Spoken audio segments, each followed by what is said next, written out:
Hello friends, एक बार फिर से स्वागत है आपका हमारे यूट्यूब चैनल फूड इंडिया के अंदर। आज की हमारी रेसिपी है मसाला छोला और उसी के साथ हम बनाएंगे तंदूरी नान। साथ ही साथ हम आपको ये भी बताएंगे कि तंदूरी नान की ही तरह तंदूरी रोटी किस तरह से घर पर ही बना करके प्रिपेयर की जा सकती है। तो हमारे साथ बने रहिएगा, चैनल को सब्सक्राइब कर दीजिएगा, वीडियो को लाइक कर दीजिएगा और अपने दोस्तों के साथ शेयर भी कीजिएगा। हमारा काम अगर आपको अच्छा लग रहा है कमेंट करके ज़रूर हमें बताइएगा, ताकि हम इसी तरह बढ़िया बढ़िया वीडियोस आपके लिए आगे भी लेकर के आते रहें।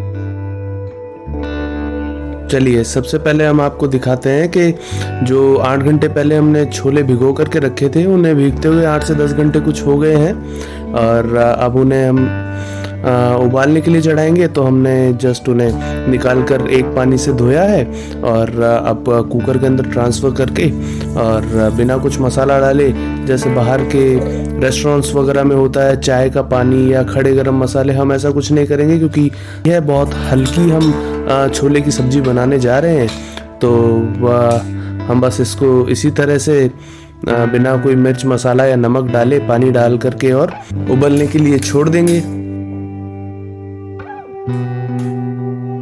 चलिए, मसालों की प्रिपरेशन हम एक बार देख लेते हैं। यहाँ पर सबसे पहले मैंने 3 छोटे प्याज लिए हैं।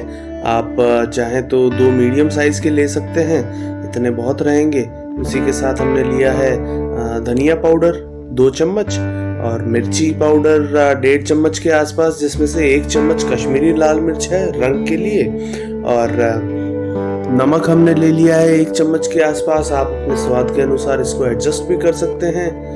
आधा चम्मच हमने हल्दी पाउडर ले लिया है और इसके बाद हमने लिया है गरम मसाला, नॉर्मल गरम मसाला। इसके अंदर थोड़ा सा अनारदाना पाउडर मैंने मिक्स कर दिया था, जिससे कि थोड़ा सा छोलों का फ्लेवर और बेटर हो जाए। आधा इंच हम करीब अदरक लेंगे, 4 कलियां लहसुन की और 2 या 3 हरी मिर्ची, वो डिपेंड करता है आप किस तरह की मिर्ची रखना चाहते हैं अपनी सब्जी के अंदर। खड़े गरम मसालों के अंदर हमने लिया है तेज पत्ता, आधा चम्मच जीरा और दालचीनी, 1 डोडा इलायची और सूखी लाल मिर्च हमने ले ली है। खटास के लिए हमने सब्जी के अंदर जो है लिए हैं टमाटर, कुछ 1.5 टमाटर के आसपास हमने लिया है। और जो सूखे मसाले हमारे थे, हमने उसको पानी मिला करके सबको मिक्स करके एक पेस्ट तैयार कर लिया है। और प्याज को हमने बारीक बारीक चॉप कर लिया है। आप इसी के साथ प्याज और टमाटर जैसे हमने यहाँ पर चॉप किए हैं, आप इसको पीस करके भी ले सकते हैं। इट्स ऑल डिपेंड्स कि आपको किस तरह की ग्रेवी अपनी सब्जी के अंदर चाहिए। पीछे से कुकर की पहली सीटी आ चुकी है, ठीक है। और ये अदरक लहसुन और हरी मिर्च जो हमने ली थी थोड़ी बहुत, उसको हमने पीस करके एक पेस्ट तरह से बना लिया है। इसको हम यूज़ करेंगे सब्जी के अंदर। अब हम चलते हैं जहाँ पर एक्शन हो रहा है। तो सबसे पहले हम लेंगे 2 टेबलस्पून सरसों का तेल। और सरसों का तेल थोड़ा सा पंजेंट होता है, तो उसकी पंजेंसी कम करने के लिए हम उसके अंदर 2 चम्मच सरसों के तेल के साथ कुछ 2 चम्मच के आसपास नॉर्मल रिफाइंड भी लेंगे, पर उससे पहले सरसों के तेल को अच्छी तरह से जला लेंगे।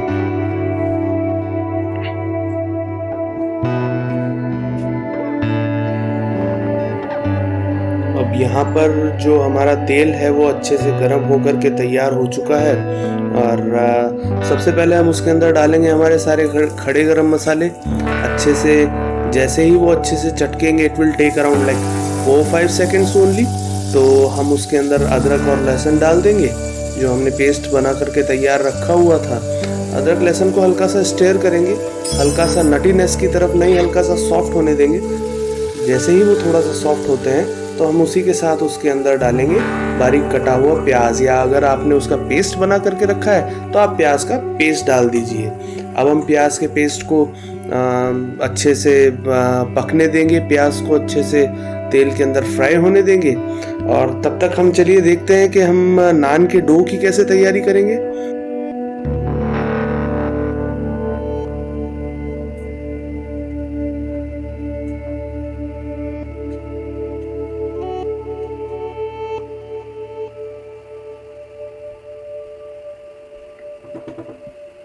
तो नान के डो के लिए हम सबसे पहले 2 कप मैदा ले लेंगे अब यहाँ पर हमने सबसे पहले बेकिंग पाउडर और बेकिंग सोडा लिया है, दोनों एक एक चुटकी लिया है। आप कह सकते हैं एक एक पिंच दोनों का लिया है, उससे ज़्यादा हम नहीं लेंगे।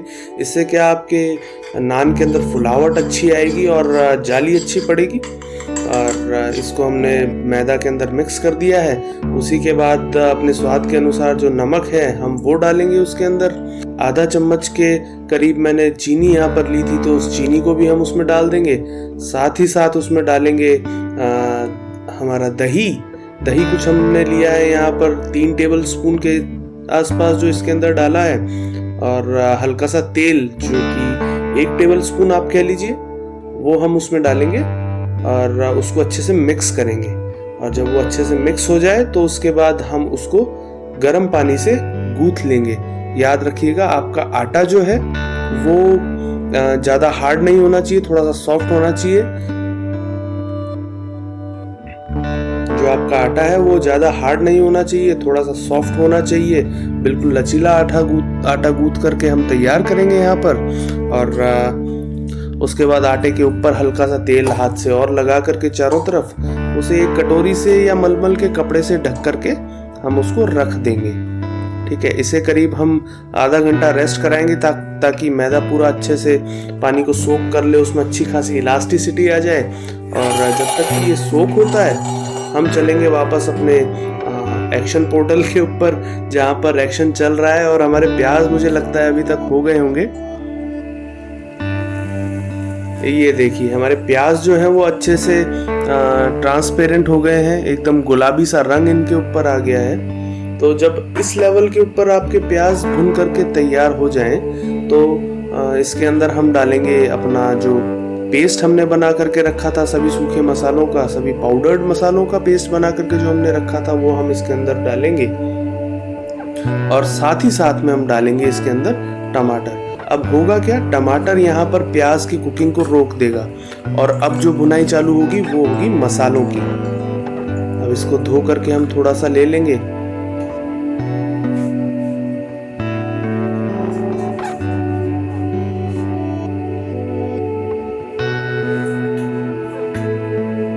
यहाँ पर ज़्यादा पानी हम नहीं डालेंगे, जितना मसालों के अंदर है और या फिर जितना आपके टमाटर के अंदर है उतना पानी एक बार इसको मसाले को भूनने के लिए सफिशिएंट है। अब इसको एकदम नॉर्मल लो फ्लेम के ऊपर हम इसको मसाले को भुनने देंगे।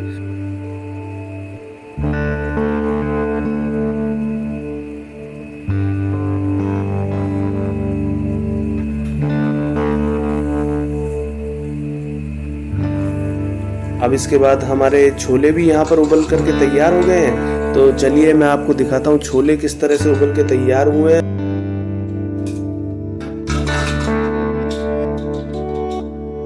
किस तरह से उनको चेक करना है, तो आप एक छोला उसके अंदर से, कुकर के अंदर से निकाल लीजिएगा। उसको जिस तरह से मैंने यहाँ पर हथेली पर रखा है और प्रेस किया है उस तरह से प्रेस करके देख लीजिएगा। आपके छोले बहुत अच्छे बन करके तैयार हुए हैं। 4 सीटी मुझे यहाँ पर लगी। आपके कुकर में जिस हिसाब से चलता है सिस्टम उस हिसाब से आप देख लीजिएगा। अब हम वापस चलते हैं मसाले की तरफ। तो मसाला जो हमारा भुन रहा था वो अच्छी तरीके से भुन करके तैयार है और साथ ही साथ जो तेल है वो उसने छोड़ दिया है। तो अब हम हल्का सा गर्म पानी उसके अंदर डालेंगे। जिस हिसाब की हमें ग्रेवी वहाँ पर चाहिए, जिस कंसिस्टेंसी की ग्रेवी हमें वहाँ पर चाहिए उतना उसमें पानी डाल देंगे। अब इस स्टेज के ऊपर अगर आप चाहें तो आप चख करके देख सकते हैं, कुछ अगर नमक या कोई मसाला कम है तो आप वापस से उसको डाल सकते हैं, क्योंकि अभी हल्की बहुत बुनाई बाकी है। और ये जब हो जाएगा तो उसके बाद हम इसके अंदर आलू डाल देंगे जो हमने उबाल करके रखे थे।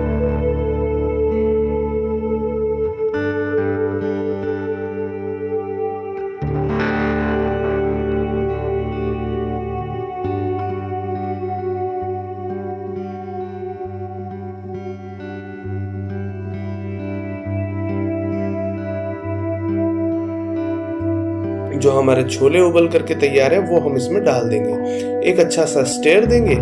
अगर आपको यहाँ पर इस स्टेज पर पानी कम लग रहा है तो हल्का सा गर्म पानी इसके अंदर और डालेंगे।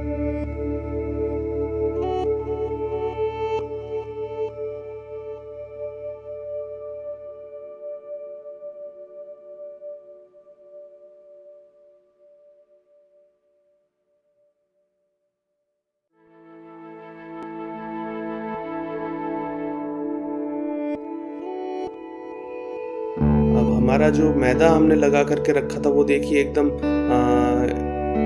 इलास्टिक जैसा हो गया है, बिल्कुल अच्छे से खिंच रहा है और बढ़िया इलास्टिसिटी उसमें बन गई है। तो आइए हम देखते हैं कि नान हम किस तरह से बनाएंगे। तो नान बनाने के लिए यहाँ पर जो नॉर्मल कास्ट आयरन का तवा जो हमारे नॉर्मली घर के अंदर होता है उसको मैंने गैस के ऊपर उल्टा रख दिया है मीडियम फ्लेम के ऊपर, और एक रोटी से हल्का सा बड़ा एक लोया मैंने मैदे का ले लिया है, और हल्के से तेल की सहायता से उसको हाथ से ही मैं यहाँ पर फैलाऊंगा। हल्की सी कलौंजी उस पर डाल दूंगा और हल्का सा हरा धनिया उस पर डाल दूंगा। अगर आप हाथ से फैलाने के लिए कंफर्टेबल नहीं है तो what you can do, you can use बेलन ऑल्सो। तो बेलन की सहायता से आप उसको फैला सकते हैं। बस याद रखिएगा कि फोर्क से उसके ऊपर 2-4 छेद कर दें ताकि वो एकदम से फूले नहीं। आप हाथ से इस तरह से फैला रहे हैं तो वो वैसे भी नहीं फूलेगी। तो आपको जिस तरह का साइज चाहिए, जितनी पतली रोटी आपको अपनी चाहिए, नान ब्रेड चाहिए, तो उतना उसको आप बड़ा कर लीजिएगा। और इस नान बनाने का सबसे इम्पोर्टेंट स्टेप जो है वो अब है। नान को आप उठा करके एक हाथ पर लीजिएगा और ब्रश या किसी चम्मच या उंगली की सहायता से उसके पीछे की तरफ अच्छे से पानी लगा दीजिएगा। पानी आपको ज़्यादा नहीं लगाना है, but you need to make sure कि पानी पूरी की पूरी रोटी के ऊपर अच्छे से पीछे लग गया है। और जब आप अच्छे से उसको पीछे से पानी से कोट कर लें तो बिल्कुल हल्के हाथों से आपको उसे तवे के ऊपर इस तरह से डाल देना है।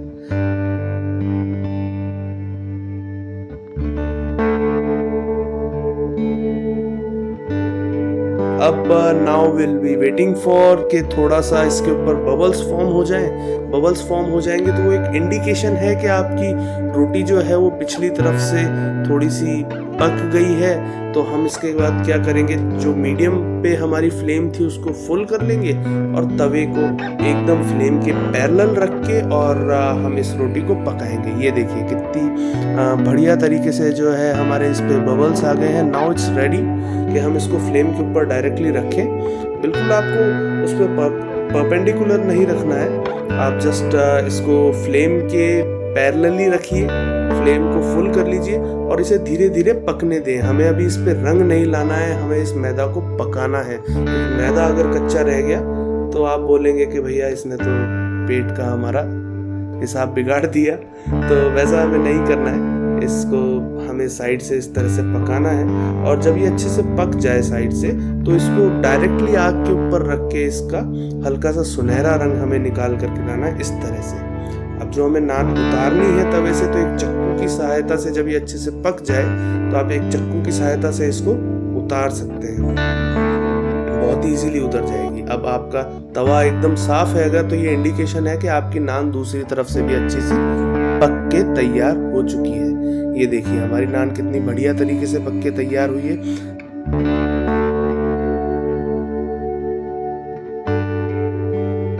हमने इसको प्लेट में रख लिया है। अब हम इसके ऊपर लगाएंगे थोड़ा सा मक्खन। मैंने घी लगाया है, मुझे घी ज़्यादा पसंद है। पीछे से भी आप देख सकते हैं अच्छे से पक करके तैयार हो चुकी है। और इसी तरह से हम अगर आटा लेकर के उसकी रोटी बनाते हैं, बेलन से बेल के आप उसको बनाते हैं, तो वो आपकी बन जाती है तंदूरी रोटी। तो उसी तरह से आपको करना है। ये रोटी मैंने बेलन से बेल करके बनाई है। चक्कू से 2-4 बार इसके ऊपर टच कर दूंगा ताकि ये रोटी बहुत ज़्यादा ना फूले। और कॉन्सेप्ट वही है, इसको भी आप थोड़ा सा बबल्स आने तक एक तरफ से पकाइए, उसके बाद पैरेलली रख के इसको भी पकाइए। और जब ये अच्छे से पक जाए तो इसको तेज फ्लेम के ऊपर डायरेक्टली रख के, मतलब इसका मुंह जो है वो फेस जो है वो फ्लेम की तरफ करके एकदम अच्छा सा एंगल लेके उस पर कलर दे दीजिए, क्रिस्प कर लीजिए। तो आपकी जो तंदूरी रोटी है वो भी इस तरह से बना करके तैयार की जा सकती है घर के ऊपर।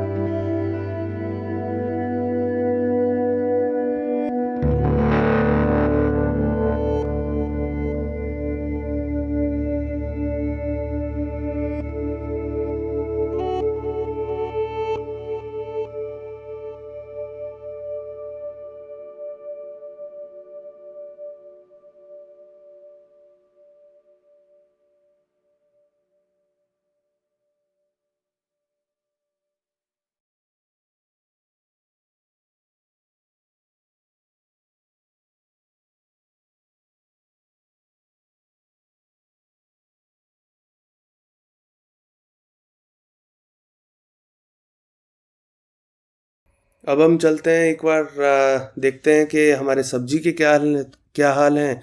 तो हमारी सब्जी भी पक कर के तैयार है। हल्का सा हरा धनिया, हल्का सा तो नहीं है, मुझे थोड़ा सा ज़्यादा पसंद है, तो हमने बहुत सारा हरा धनिया उसके अंदर डाल दिया है और सब्जी हमारी बहुत अच्छी पक कर के तैयार हुई है।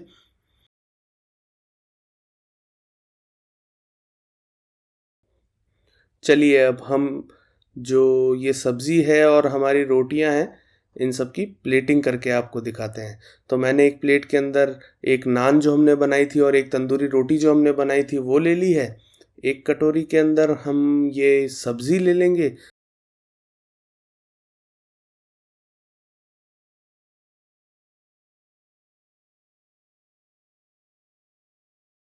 उप्स, थोड़ा सा गिर गया, वो चलता रहता है, ठीक है। और कॉन्डिमेंट्स में इसके साथ हम लेंगे, आप इसके साथ पतले कटे हुए प्याज भी ले सकते हैं, एक छोटा सा नींबू ले सकते हैं, अपनी पसंद का अचार ले सकते हैं। मुझे नींबू का पसंद है तो मैंने यहाँ पर नींबू का अचार लिया है। आप अपनी पसंद का कोई भी ले सकते हैं।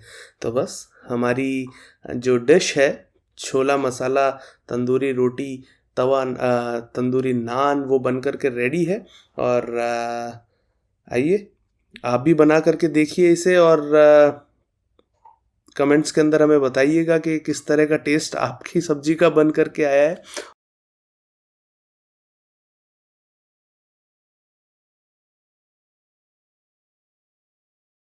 ये देखिए कितनी बढ़िया हमारी सब्जी बन करके तैयार हुई है। तो भूलिएगा नहीं, हमारे साथ रहिएगा। मेरा काम अगर आपको अच्छा लगा है तो लाइक शेयर और सब्सक्राइब ज़रूर कीजिएगा और हमेशा अपना साथ बना करके रखिएगा। Thank you, tata, good bye.